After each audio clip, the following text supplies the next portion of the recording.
Wabarakatuh. Perkenalkan saya Ulfa Rofianita. Saya di sini akan mempresentasikan untuk memenuhi UAS mata kuliah makroekonomi. Sebelumnya saya izin share screen terlebih dahulu. Nah, seperti yang terlihat di layar, untuk UAS kali ini saya akan menjelaskan summary dari infografis perekonomian Indonesia pada April tahun 2021. Jadi, adapun rangkuman kondisi perekonomian makro Indonesia 2021 di tengah COVID-19, ini PDB triwulan 1 2021 secara YoY tumbuh sebesar minus 0,74%.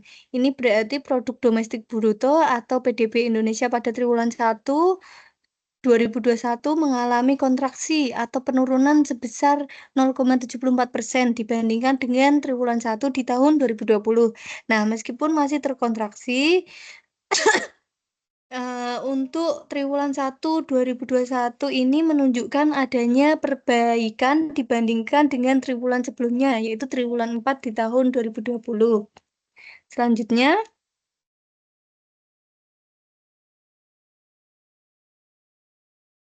ini ada terkait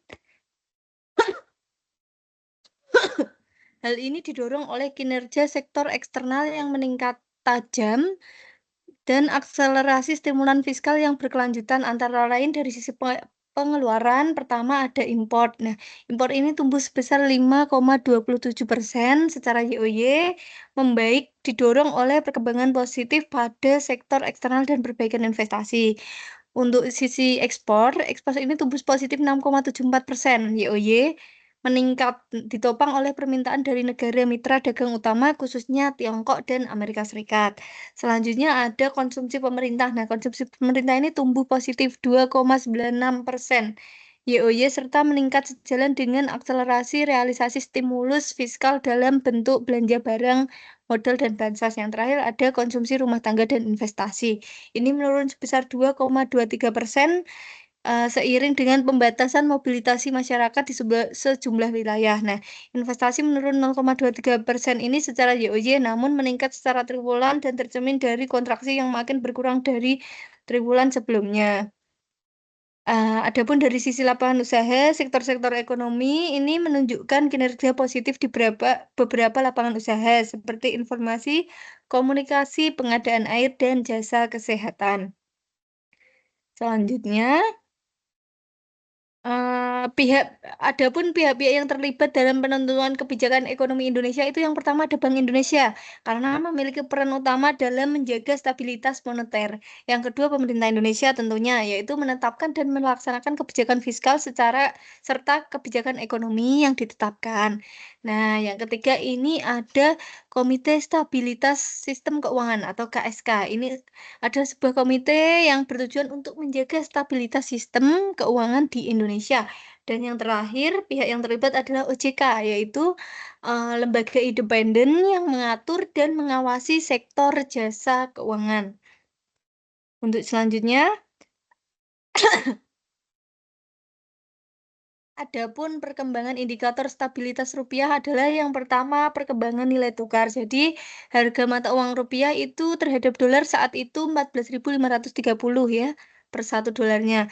Nah, tingkat pengembalian SBN dengan tenor 10 tahun adalah artinya investor yang membeli SBN tersebut akan menerima rata-rata pengembalian itu sebesar 6,39% dari nilai pokok investasinya. Selanjutnya ada indeks nilai dolar Amerika Serikat sebesar 92,06. Artinya dolar Amerika ini melemah ya karena di bawah DXY-nya kurang dari 100. Yang selanjutnya tingkat imbal hasil atau yield surat utang yang diterbitkan oleh pemerintah Amerika Serikat 10 tahun yang akan diberikan kepada investor adalah sebesar 1,619% per tahun. Selanjutnya ada aliran modal masuk asing berupa Yang pertama premi biaya asuransi, resiko gagal bayar utang Indonesia tenor 5 tahun itu dari 82,73 menjadi 84,07. Ini menunjukkan sedikit peningkatan resiko gagal bayar Indonesia naik meski masih dalam tingkat relatif rendah. Yang selanjutnya terdapat transaksi investor asing, beli neto transaksi dan settlement obligasi. Hal ini menunjukkan kepercayaan terhadap stabilitas fiskal dan ekonomi Indonesia selama periode tersebut. Selanjutnya terdapat transaksi investor asing, jual neto, transaksi dan settlement saham. Nah, hal ini berarti investor asing melepas lebih banyak daripada yang dibeli, menunjukkan penarikan dana atau capital outflow-nya dari pasar saham domestik dalam periode tersebut cukup besar. Selanjutnya, terkait inflasi, harga barang dan jasa pada bulan April itu naik 0,08% dibandingkan dengan Maret 2021. Ini berarti menunjukkan kenaikan harga bulanan yang cukup rendah sehingga tekanan inflasi pada bulan tersebut dibilang ringan. Nah, sejak awal tahun di Januari hingga April 2021, harga-harga telah naik sebesar 0,53%. Ini mencerminkan akumulasi inflasi selama 4 bulan pertama tahun 2021. Selanjutnya, harga barang dan jasa pada April 2021 ini naik sebesar 1,37% dibandingkan April 2020. Ini adalah ukuran inflasi tahunan dan menunjukkan bahwa inflasi pada saat itu masih relatif rendah dibandingkan target inflasi tahunan BI, yaitu biasanya berkisar 2-4%. Selanjutnya, komoditas utama penyumbang inflasi antara lain daging ayam ras, minyak goreng, dan cabai merah. Komoditas utama menyumbang deflasi jeruk, telur ayam ras, cabai rawit, kangkung, bawang merah, bayam, dan beras. Selanjutnya, dampak penguatan atau pelemahan nilai kurs terhadap PDB triwulan 1 2021 yang sudah saya jelaskan tadi terkait inflasi dan pertukaran rupiah, maka dampak penguatan atau pelemahan antara lain yang pertama pelemahan nilai kurs. Jadi rupiah ini melemah terhadap dolar Amerika. Ini dapat meningkatkan nilai ekspor dalam rupiah karena barang dan jasa yang dijual ke luar negeri akan menerima lebih banyak rupiah. Hal ini dapat mendorong pertumbuhan PDB dari sisi ekspor. Selanjutnya, penguatan nilai kurs. Rupiah ini menguat terhadap dolar sehingga dapat menurunkan nilai ekspor dalam rupiah, tetapi dapat menurunkan biaya impor yang dapat memengaruhi komponen impor dalam PDB. Nah, selanjutnya dampak inflasi IHK terhadap PDB triwulan 1 2021. Nah, inflasi IHK yang tinggi ini dapat mengurangi daya beli masyarakat yang dapat menekan konsumsi rumah tangga, salah satu komponen terbesar dalam PDB. Namun, inflasi yang moderat dapat mendorong produksi karena produsen dapat menjual barang dengan harga lebih tinggi. Nah, inflasi IHK yang rendah ini dapat menjaga daya beli, tetapi jika terlalu rendah maka terjadi deflasi. Nah, untuk agar itu dapat menunda konsumsi karena konsumen berharap harga akan turun lebih lanjut yang dapat menghambat pertumbuhan PDB. Ini adalah data inflasi IHK April tahun 2021. Nah, inflasi IHK pada April ini meningkat 0,13% dibanding dengan bulan sebelumnya atau month to month. Nah, inflasi IHK April 2021 ini terjaga tetap rendah karena dipengaruhi oleh peningkatan kelompok inti dan administrated price dan perlambatan inflasi bahan makanan. Selanjutnya,